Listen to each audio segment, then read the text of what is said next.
Shedeur Sanders just stepped into his first NFL training camp, and within minutes, the media tried to break him.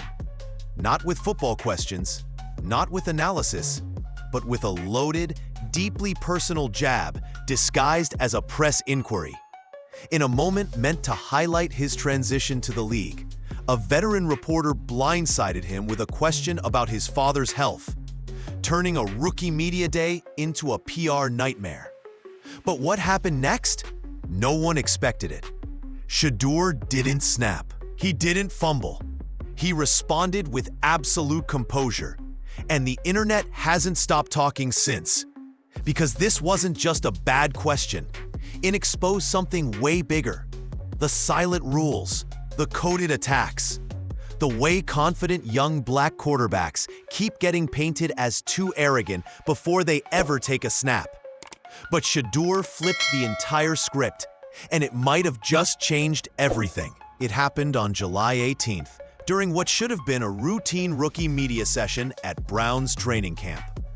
Cameras were rolling, reporters lined up, and Shedeur Sanders, calm and composed, sat down to answer questions about his NFL debut.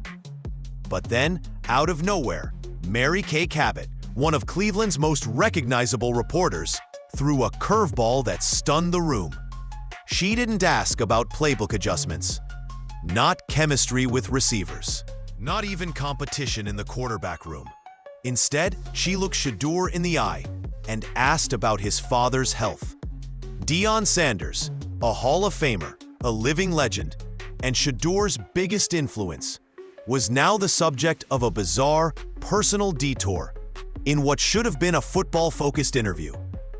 The question came off as invasive, unnecessary, and completely out of place. Instantly, social media lit up. Fans called it disrespectful. Players called it a setup. Analysts labeled it a racial dog whistle in disguise.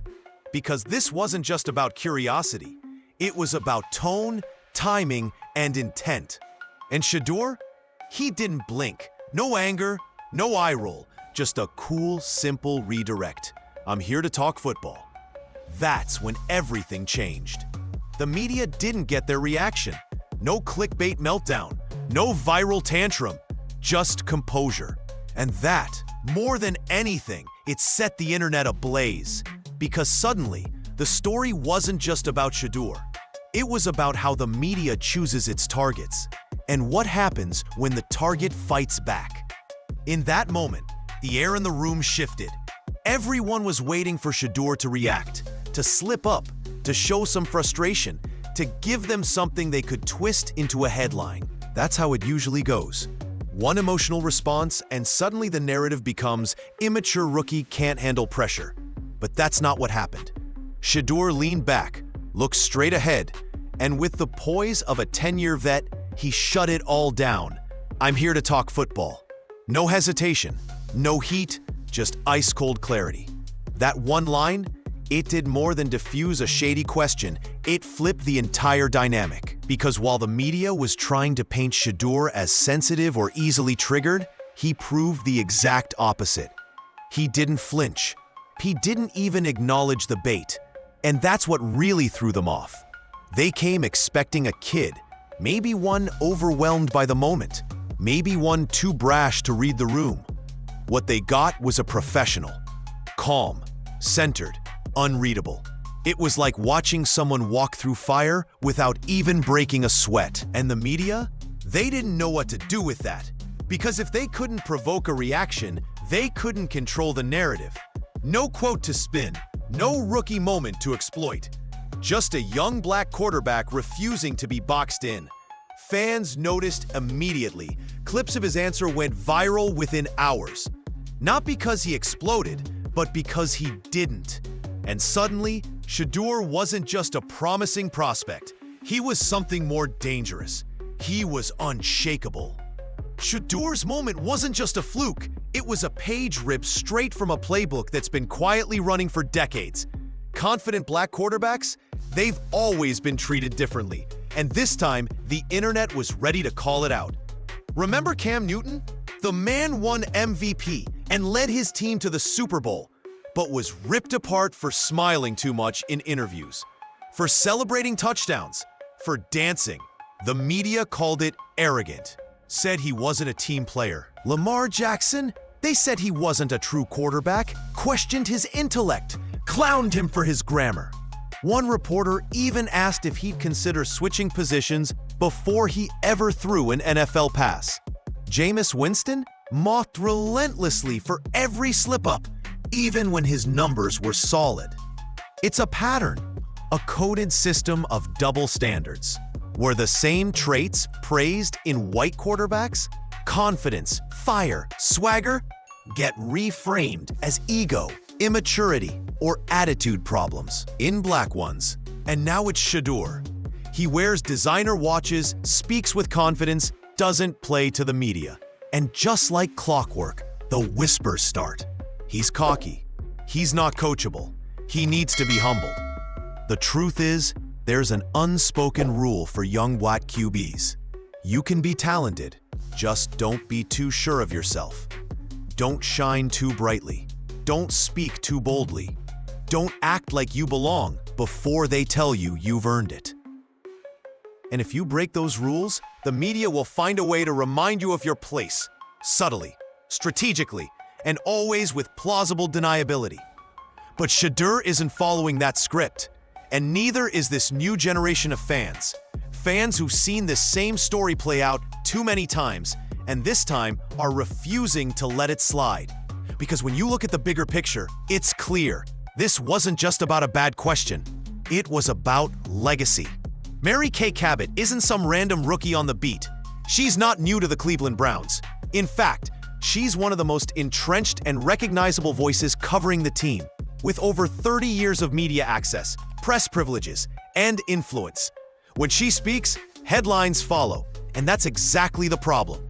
Because Cabot has a pattern, a way of crafting narratives that often leans into the personal, the dramatic, and too often disproportionately targets black athletes. Need proof? Look back. She once turned a player's speeding ticket into a multi-day story, spinning it into a lack of maturity conversation. When a young player missed a few reps in a non-contact practice, it was framed as an attitude issue. She's repeatedly been accused by fans and insiders of twisting minor slip-ups into major scandals, especially when those players are black, flashy, or defy traditional media-friendly behavior. And yet, she rarely applies that same microscope to others. White QBs miss throws, working through chemistry. Veteran linemen skip voluntary workouts, managing their bodies. But let a young black quarterback wear a Rolex and answer a question with confidence? Suddenly, it's time for a humbling moment. The selective outrage isn't subtle, it's systemic. And that's what made her question to Shedeur so loaded. It wasn't asked in good faith. It was a trap dressed as concern, a personal jab at his father's health, meant to unnerve him, bait him, and shift the spotlight away from football and onto family drama. Shedeur didn't take the bait, but fans did take notice. Because when someone like Mary Kay Cabot uses her platform to frame a player before he's even taken a snap, it sends a message, not just about journalism, but about power. Who gets to shape the story, and who's expected to silently go along with it? And this time, that silence broke. If the media's handling of Shedeur Sanders during camp felt targeted, draft day made it undeniable. Coming off a breakout season at Colorado, Shedeur wasn't just good, he was elite. Over 3,200 passing yards, commanding presence, coach's son with NFL pedigree. Name recognition through the roof. NIL deals that shattered records. Analysts had him pegged late second round, early third at worst. And then, silence. Pick after pick, his name stayed on the board. When it finally came, Shedeur Sanders had fallen all the way to the 5th round of the 2025 NFL Draft. 5th. That's not a slip. That's a message. Fans were stunned. Coaches were confused. Even some GMs quietly admitted they didn't expect him to fall that far. So, what happened? Theories started flying. Was it the flash, the Rolex, the social media presence, the confidence? Was it his dad, Shedeur Sanders, larger than life, polarizing, unapologetically black and proud? Or was it something deeper?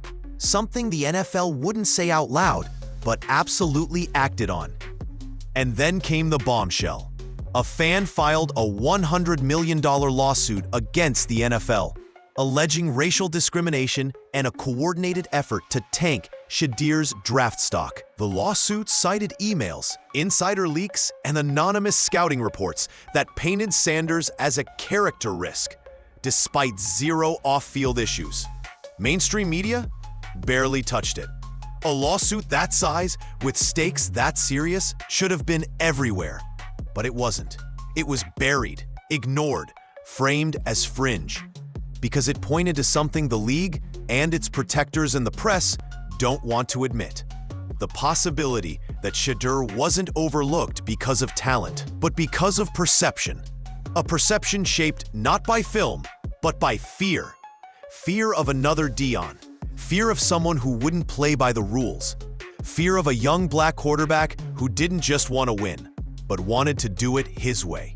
And maybe that's why they tried to bury him on draft day. But here's the thing about trying to bury someone like Shedeur. He doesn't break. He builds. There's a script in the NFL, and it's older than most of the players running routes on Sundays. It doesn't exist on paper. You won't find it in the locker room, but it's there, behind the interviews, behind the commentary, behind the headlines. It's the unspoken racial playbook. And if you're a young, confident black quarterback, you know exactly what page they expect you to read from. Be humble. Smile politely. Say yes, sir, to every question. Dress modestly.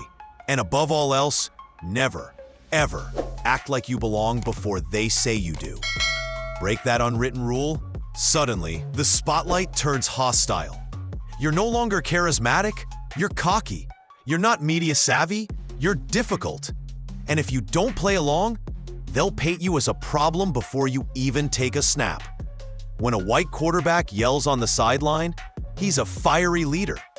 When Shedeur calmly deflects a personal question, he's too smug. When another rookie shows confidence, it's leadership. But when Shedeur walks in with a Rolex and refuses to be rattled, it's arrogance. Same behavior, different headline, every single time. Ryan Clark said it flat out. This wasn't about football. This was about control. A coded way of framing Shedeur as trouble before he's even had a chance to play. It's the same tactic they used on Cam, on Lamar, on countless others. Question their character, not their tape. Because character is subjective. It's easy to manipulate. It gives the media just enough cover to tear a player down without looking like they're doing it. But fans today, they're not buying it. This isn't 2005. This generation watches every presser, breaks down every clip, and sees through the manipulation in real time. They know the playbook, and they're not staying quiet anymore. What happened to Shedeur wasn't just unfortunate. It was predictable, because the NFL's racial playbook may not be printed, but it's still being passed around. And Shedeur? He just lit a match to it. The media tried to trap Shedeur Sanders, but instead of walking into it, he rewrote the whole play. Think about it. A high-profile rookie, just days into camp, blindsided with a personal question on a national stage. The cameras were rolling. Reporters were ready. One slip, one burst of frustration, and the headlines would write themselves. But Shedeur didn't give them the moment. He gave them silence, poise, precision. He leaned back, let the lights hit that Rolex, and calmly replied, "I'm here to talk football." No smirk, no clapback, just icy professionalism. And that silence? It was deafening, because it didn't just shut down the question. It made the entire media machine look exposed. Viewers saw it. Fans felt it. The question wasn't asked in good faith. It was bait. And Shedeur's refusal to bite? That was power. What followed was louder than any press conference. Clips of Shedeur's response went viral. Fans started digging into old Mary Kay Cabot headlines. Former players spoke out. Analysts like Ryan Clark didn't mince words. This wasn't a coincidence. This was a system, and it just got caught slipping. But Shedeur didn't stop there. He showed up the next day with the same confidence, the same posture, and the same energy. No bitterness, no change in tone. Just business as usual. He didn't fold, he didn't lash out, and he didn't apologize for being himself. That's what really threw the media off. They expected ego. They got grace. They expected immaturity. They got composure. What they didn't expect was that the rookie might be the most media-ready guy in the entire room. And that's the real threat. Because Shedeur didn't just handle a bad question. He dismantled an entire narrative, calmly, quietly, strategically, without saying much at all. He flipped the script and made sure everyone knew who was really in control. This wasn't just a viral moment. It was a mirror held up to a league, a media system, and a culture that still hasn't fully figured out what to do when a young black quarterback walks in with confidence and control. Because this wasn't about a question at a press conference. It wasn't even about Shedeur Sanders. It was about power. Who's allowed to have it? Who's allowed to own it? And who's punished for daring to walk in the door already knowing their worth? Shedeur didn't lash out because he didn't have to. He didn't need to shout to be heard. The silence said everything. And what it revealed wasn't just bias. It was fear. Fear of someone who wouldn't flinch. Someone who wouldn't beg to be liked. Someone who could beat them at their own game and smile while doing it. That's why this matters. Because every time someone like Shedeur takes the stage and refuses to play the part they wrote for him, it chips away at the old playbook.